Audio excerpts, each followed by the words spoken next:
오늘 하나님께서 우리에게 주시는 말씀은 로마서 5장 12절에서 21절의 말씀입니다.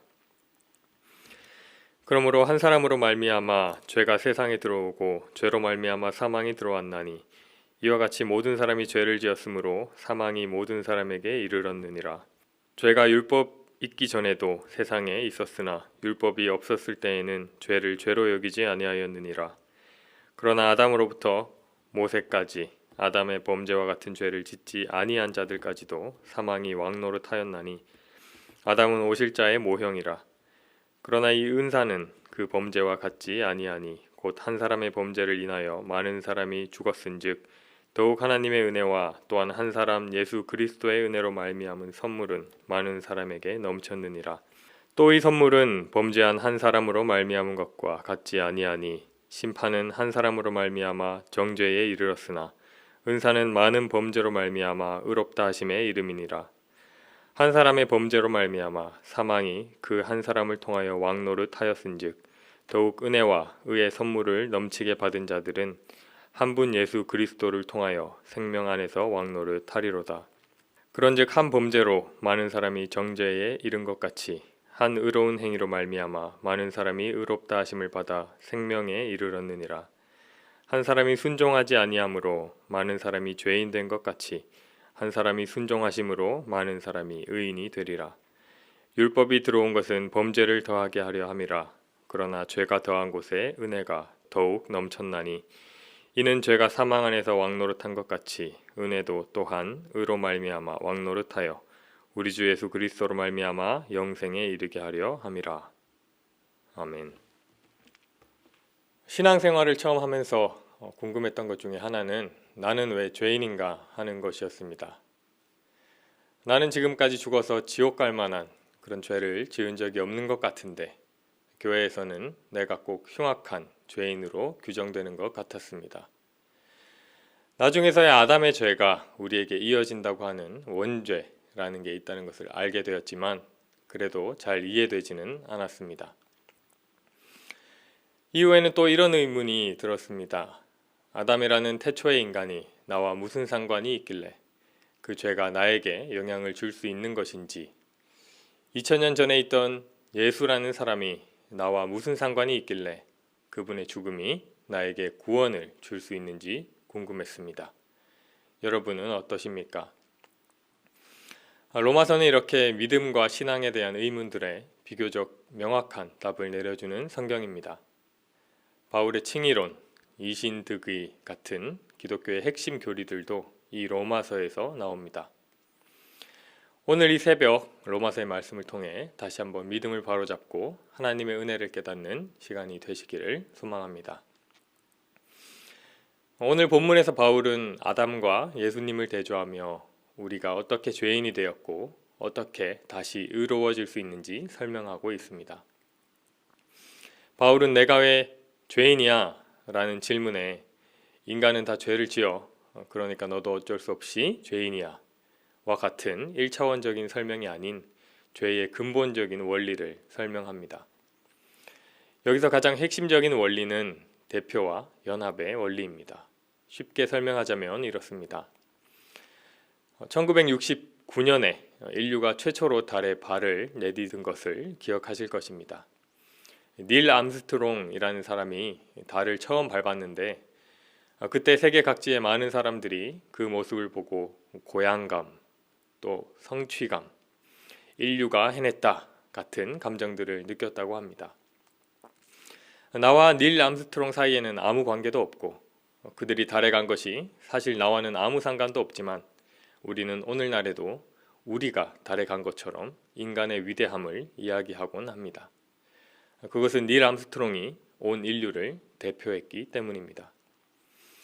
우리는 김연아 선수가 아름다운 연기로 금메달을 땄을 때, 손흥민 선수가 멋진 골을 넣었을 때, 양궁 선수들이 관역에 10점을 연속으로 쐈을 때 그 모습을 보고 기뻐하거나 그렇지 못할 때 슬퍼하기도 합니다. 하지만 잘 생각해 보면 그들과 내가 무슨 상관이 있습니까? 김연아 선수가 피겨스케이팅을 잘하는 것이 도대체 나와 무슨 상관이 있습니까? 하지만 우리는 그들의 성취를 우리 대한민국의 성취인 양, 나 자신의 성취인 양 기뻐합니다. 왜냐하면 그들은 한 나라로 연합된 우리 국민들을 대표했기 때문입니다. 이와 같은 원리로 하나님께서 자기의 형상대로 짓고 생명을 불어넣어 창조하신 첫 번째 인간 아담은 모든 인간을 대표합니다. 아담은 온 인류를 대표하기에 아담이 받은 하나님의 형상과 호흡을 우리도 받은 것이고 아담이 지은 죄도 곧 우리의 죄가 되는 것입니다. 이제 우리는 아담의 죄가 왜 나의 죄가 되는가? 라는 질문에 대한 답을 얻을 수가 있겠습니다. 12절입니다. 그러므로 한 사람으로 말미암아 죄가 세상에 들어오고 죄로 말미암아 사망이 들어왔나니 이와 같이 모든 사람이 죄를 지었으므로 사망이 모든 사람에게 이르렀느니라. 이어서 바울은 한 사람, 즉 아담으로 말미암아 죄가 세상에 들어왔다고 설명하면서 아담의 죄가 우리에게 영향을 주고 있다는 확실한 증거를 제시합니다. 그것은 바로 죽음입니다. 선악과를 따먹기 전 아담은 에덴 동산에서 영생을 누릴 수 있었습니다. 하지만 아담이 하나님의 말씀을 어기는 죄를 지음으로 인해 영생을 잃어버리고 평생 수고하며 결국엔 흙으로 돌아가는 대가를 치르게 되었습니다. 그렇기에 죄의 삭은 사망이라는 말씀처럼 아담으로 대표되는 모든 사람들은 죄의 대가, 즉 죽음에 이르게 된 것입니다. 하지만 자식이 죄를 지었다 하여 사지로 내모는 부모가 어디 있겠습니까? 하물며 하나님의 마음은 어떠실까요? 하나님께서는 한 사람으로 인해 들어온 죄를 위해 다른 한 사람, 예수님을 보내주셨습니다. 그리하여 아담 한 사람으로 인해 죄가 이 세상에 들어온 것 같이 예수님 한 사람으로 인해 모든 사람이 의롭게 되어 사망에서 벗어나 영생을 얻을 수 있게 된 것입니다. 17절, 18절을 세 번역으로 읽겠습니다. 아담 한 사람의 범죄 때문에 그 한 사람으로 말미암아 죽음이 왕노릇하게 되었다면 넘치는 은혜와 의의 선물을 받은 사람들은 예수 그리스도 한 분으로 말미암아 생명 안에서 왕노릇하게 되리라는 것은 더욱더 확실합니다. 그러니 한 사람의 범죄 행위 때문에 모든 사람이 유죄 판결을 받았는데 이제는 한 사람의 의로운 행위 때문에 모든 사람이 의롭다는 인정을 받아서 생명을 얻게 되었습니다. 아담 한 사람의 범죄 때문에 우리 가운데 죽음이 왕노릇하게 되었으나 예수님 한 사람으로 말미암아 우리는 생명 안에서 왕노릇하게 되었습니다. 아담 한 사람의 범죄 때문에 모든 사람이 유죄 판결을 받았으나 예수님의 의로운 행위로 말미암아 모든 사람이 의롭다는 인정을 받게 되었습니다. 아담 한 사람의 불순종 때문에 많은 사람이 죄인이 되었으나 예수님 한 사람의 순종으로 많은 사람이 의인이 될 것입니다. 이것이 죄가 없으신 예수님의 의로운 십자가가 우리와 어떤 상관이 있는지에 대한 바울의 답입니다. 하나님께서는 인간을 창조하시고 사랑하심으로 자유의지를 주셨습니다. 하지만 아담의 불순종으로 인해서 사랑이 가득해야 할 세상에 죄가 가득하게 되었습니다. 하나님께서 주신 자유의지를 잘못 사용한 죄는 오직 인간에게 있지만 하나님께서는 인간의 잘못, 불순종까지 사랑하셔서 독생자를 보내주셨습니다. 그로 인해 죄의 종노릇하던 절망적인 세상이 구원을 받게 된 것입니다. 그 한 사람 예수님으로 말미암아 20절의 말씀처럼 죄가 더한 곳에 은혜가 넘치게 된 것입니다. 우리는 이렇게 큰 은혜 가운데 살고 있습니다. 하지만 우리가 죄에서부터 자유케 되고 의인이 되는 은혜를 누리기 위해서는 조건이 하나 있습니다. 바로 우리를 위해 죽으신 예수님의 십자가를 믿는 것입니다. 하나님께서는 일찍이 아브라함을 의롭다 여겨주셨습니다. 그것은 아브라함이 의로워서가 아니라 아브라함이 하나님을 믿은 바 하나님께서 그 믿음을 의롭게 여겨주셨기 때문입니다. 같은 맥락으로 우리가 우리의 죄를 위해서 죽으신 예수님의 십자가를 믿는다면 하나님께서 그 믿음을 의로 여겨주실 것입니다. 에덴 동산에서 인간은 하나님의 사랑을 배신했습니다. 배신당해 본 적이 있으십니까? 배신당한 자가 배신한 자를 다시 품기 위해서는 신뢰가 회복되어야 합니다.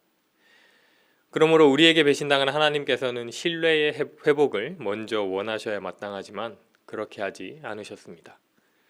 하나님께서는 네가 내 앞에서 의롭게 행동한다면 너에 대한 신뢰를 내가 다시 회복하고 너에게 영생을 주리라 하고 말씀하시는 것이 아니라 그저 다시 한번 자신을 믿어달라고 말씀하십니다.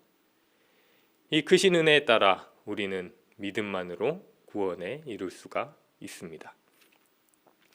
사랑하는 성도 여러분, 이제 아담의 죄도 예수님의 구원도 우리와 큰 상관이 있다는 것을 믿으시기를 바랍니다.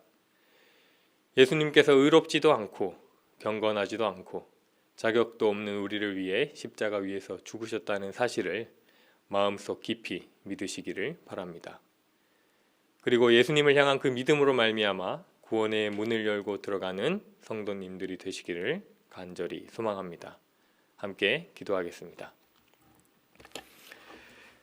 의롭지도 않고 경건하지도 않고 자격도 없는 우리를 위해 죽으신 주님, 그 은혜에 감사를 드립니다.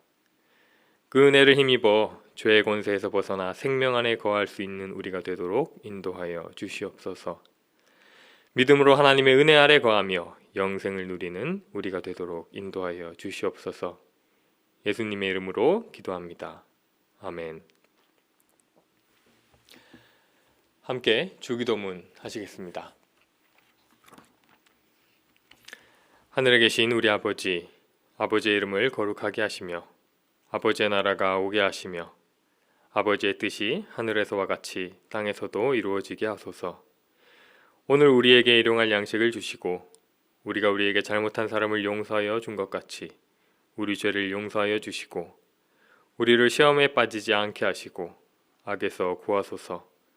나라와 권능과 영광이 영원히 아버지의 것입니다. 아멘.